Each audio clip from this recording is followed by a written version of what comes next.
Hello दोस्तों, diabetes की बीमारी आपके ब्रेन को कैसे अफेक्ट करती है, आज इस पर बात करेंगे। डायबिटीज़ के बारे में अक्सर हार्ट का जो उसका इफ़ेक्ट है वो बताया जाता है, किडनी का उसका जो इफ़ेक्ट है वो बताया जाता है, लिवर पर इफ़ेक्ट है, आँखों पर जो इफ़ेक्ट है इसके बारे में अक्सर लोग बातें करते हैं। लेकिन ब्रेन पर किस-किस तरह से डायबिटीज़ का डायरेक्ट या इनडायरेक्ट इफ़ेक्ट होता है, ये अक्सर डिस्कशन नहीं होता है। तो आज इस टॉपिक को हम डिस्कस करेंगे। How does diabetes affect your brain? Topic बहुत ही इंपॉर्टेंट है, एक्सक्लूसिव है, इसे एंड तक देखिएगा। टॉपिक पर जाने से पहले जो लोग हमारे चैनल पर नए हैं उन्हें रिक्वेस्ट करूँगा कि चैनल को सब्सक्राइब करें, वीडियोस को लाइक करें, शेयर करें, फॉलो करें, कमेंट करें, पूरा देखें। सबसे पहले समझने की ज़रूरत है कि डायबिटीज़ जो है एक मल्टी सिस्टम डिसऑर्डर है जो अलग-अलग तरह से अलग-अलग सिस्टम्स को अफेक्ट करता है। हर सिस्टम को वो कई तरह से अफेक्ट करता है। डायबिटीज़ डायरेक्टली भी सिस्टम्स को अफेक्ट कर सकता है, क्योंकि बॉडी में जो सारे ग्लूकोज रिलेटेड टॉक्सिसिटी होती है वो भी बॉडी को अफेक्ट कर सकता है। बॉडी में इन्फ्लेमेशन बहुत ज़्यादा होता है, ब्लड प्रेशर बहुत ज़्यादा बढ़ता है, दूसरे ऑर्गन्स डैमेज होते हैं। तो ये सारी चीज़ें जो है डायरेक्टली और इनडायरेक्टली हर सिस्टम को अफेक्ट करता है, दैट इंक्लूड्स ब्रेन ऑल्सो। तो ब्रेन पर कैसे कैसे इफेक्ट करता है इस पर बात करते हैं। चलिए शुरू करते हैं डिस्कशन।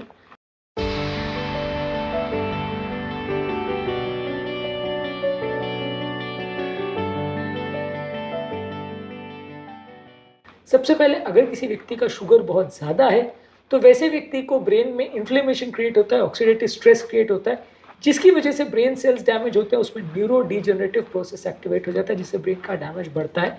जितना ज़्यादा शुगर लेवल्स होगा उतना ज़्यादा डैमेज होगा, और जितना ज़्यादा इन्फ्लेमेशन होगा उतना ज़्यादा ब्रेन के टिश्यू का डैमेज होगा और उतना जल्दी व्यक्ति का मेमोरी डिक्लाइन होगा। इनफैक्ट अल्जाइमर्स जैसी डेंजरस बीमारियों के साथ भी डायबिटीज़ का काफ़ी कोरिलेशन देखा गया है।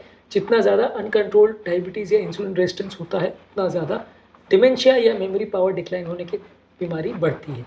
इसी तरह से अगर व्यक्ति को हाइपोग्लाइसीमिया हो यानी शुगर कम हो, तो अगर सडन हाइपोग्लाइसीमिया का एपिसोड हो तो वैसे व्यक्ति को सडन ब्रेन का डैमेज हो सकता है, सडन ब्रेन का इम्पेयरमेंट हो सकता है, और एक्सट्रीम केसेस में व्यक्ति की कोमा में भी जा सकता है, उसकी डेथ भी हो सकती है, क्योंकि ब्रेन का जो ग्लूकोज सप्लाई है वो काफ़ी हद तक ब्लड पर डिपेंड करता है। यदि ब्लड का ग्लूकोज लेवल ड्रॉप करता है तो ब्रेन का ग्लूकोज सप्लाई तुरंत ड्रॉप हो जाता है, जबकि हार्ट के टिश्यू में लगभग 30 मिनट का एडिशनल ग्लूकोज सप्लाई अवेलेबल रहता है। ब्रेन में कंपेरेटिवली काफ़ी कम स्टॉक पाइल रहता है, 3 मिनट के अंदर ही उसका ग्लूकोज सप्लाई खत्म हो जाता है और ब्रेन डैमेज होना चालू हो जाता है।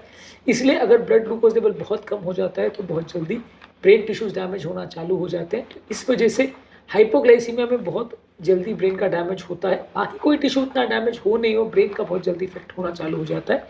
इसी वजह से हाइपोग्लाइसीमिया के एक्यूट एपिसोड्स, खासकर जहाँ सीवियर हाइपोग्लाइसीमिया और शुगर लेवल बहुत कम हो जाते हैं, वहाँ सबसे ज़्यादा ब्रेन को ही खतरा होता है।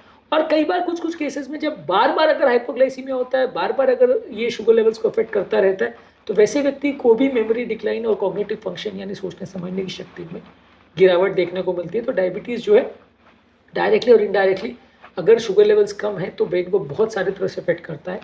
इसके अलावा डायबिटीज़ जो है हमारी नलियों को भी डैमेज करता है, यानी डायबिटीज़ जब होती है तो नलियों में कोलेस्ट्रॉल जमा होने के चांस बढ़ जाते हैं, नलियों में क्लॉट जमने का चांस हो जाता है, जिसकी वजह से ब्रेन में बार बार लकवा आता है और ये लकवा अलग अलग तरह से ब्रेन को डैमेज करता है। सारी नलियाँ कंपेरेटिवली पतली हो जाती है, जिसकी वजह से ओवरऑल ब्लड सप्लाई भी ब्रेन का कॉम्प्रोमाइज़ हो जाता है। डायबिटीज़ हमारी छोटी नलियों को भी डायरेक्टली इफेक्ट करता है, जिसको स्मॉल वेसल डिजीज़ बोलते हैं, जिसकी वजह से ब्रेन के टिश्यू में माइक्रो इन्फार्क्ट्स यानी छोटे छोटे ना दिखने वाले इन्फार्क्ट्स या वाइट मैटर लेजन्स होते जाते हैं, जो कि धीरे धीरे करके आपके ब्रेन की मेमोरी फंक्शन और सोचने समझने की शक्ति को कॉम्प्रोमाइज़ करते हैं। यानी बड़ी नलियों में भी कोलेस्ट्रॉल जमा होता है, छोटी नलियों में भी कोलेस्ट्रॉल जमा होता है, जिसकी वजह से नलियाँ डायरेक्टली डैमेज होती हैं और ब्रेन का ब्लड सप्लाई खराब होता है।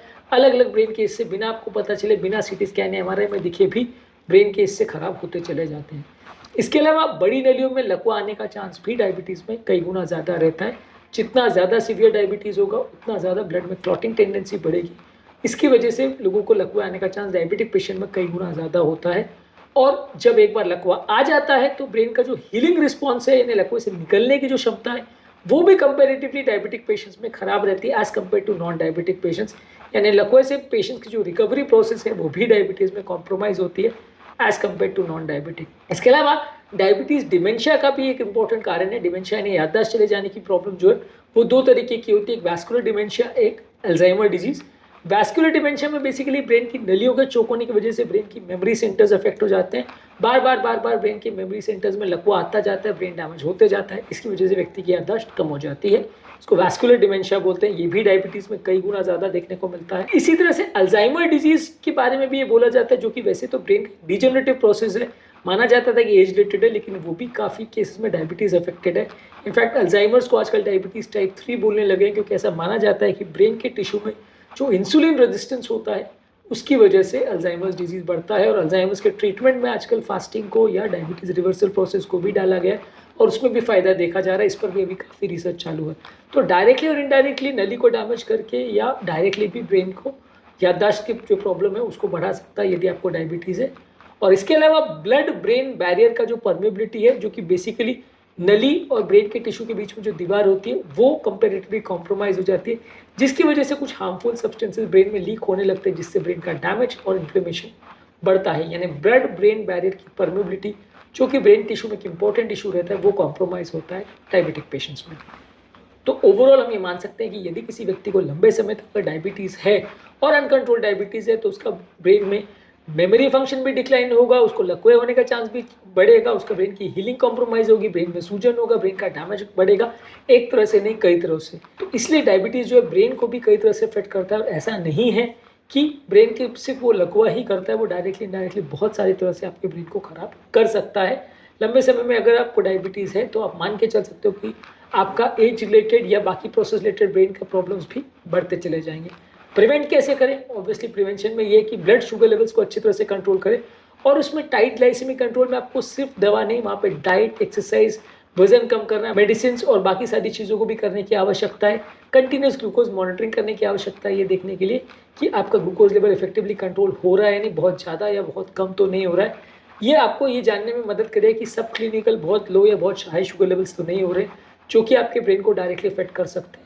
इसके अलावा आपको हेल्दी न्यूट्रिशन लेने की आवश्यकता है, जहाँ ताज़ा फल सब्जी ज़्यादा लीजिए, whole grains, lean proteins, low fat dairy products, ये सारी चीज़ें लीजिए जो कि डायबिटिक डाइट में आता है। डायबिटिक डाइट और उससे रिलेटेड बहुत सारे हमने ऑलरेडी वीडियोस किए, इनफैक्ट डायबिटीज़ का पूरा चैनल हमारा अवेलेबल है, जिसमें यही सारी चीज़ों पर हमने डिटेल में डिस्कशन करी है। इसके अलावा आपको रेगुलर एक्सरसाइज करने की ज़रूरत है, जिसमें एटलीस्ट 30 मिनट्स पर डे आपको रेगुलर एक्सरसाइज करना है, उससे ज़्यादा करें तो ज़्यादा अच्छा है। ब्लड प्रेशर अगर है तो उसे कंट्रोल करिए, कोलेस्ट्रॉल अगर है तो उसे कंट्रोल करिए, वजन अगर ज़्यादा है तो उसे कम करिए, जो कि सिंगल मोस्ट इंपॉर्टेंट चीज़ मानी जा सकती है डायबिटीज़ रिवर्सल में, खासकर यदि आप उसे इंटरमीडिएट फास्टिंग द्वारा करें। इसके अलावा जिन लोगों को स्मोकिंग की आदत है वो उसे अवॉइड करें, अल्कोहल पीने की जिनको आदत है वो उसे अवॉइड करें, ब्रेन की एक्सरसाइज करते रहे जिससे आपको ब्रेन का मेमोरी फंक्शन इंप्रूव हो। रेगुलर पढ़ने से, पजल सॉल्व करने से और नए स्किल सीखने से ब्रेन का फंक्शन ओवरऑल इंप्रूव होता है। और finally regular medical health checkups करते रहे, ताकि अगर कोई एज रिलेटेड या long term diabetes related brain का कुछ डैमेज अगर हो रहा है तो उसे आप टाइमली डिटेक्ट कर सको और सही समय पर सही तरह से ट्रीट कर सको। आज के टॉपिक में हमने बात करी डायबिटीज़ किस तरह से ब्रेन को अफेक्ट करता है डायरेक्टली और इनडायरेक्टली, उसके लॉन्ग टर्म कॉन्सिक्वेंसेस क्या है, और फाइनली शॉर्ट में हमने इसके प्रिवेंटिव मेजर्स पर भी बात करी।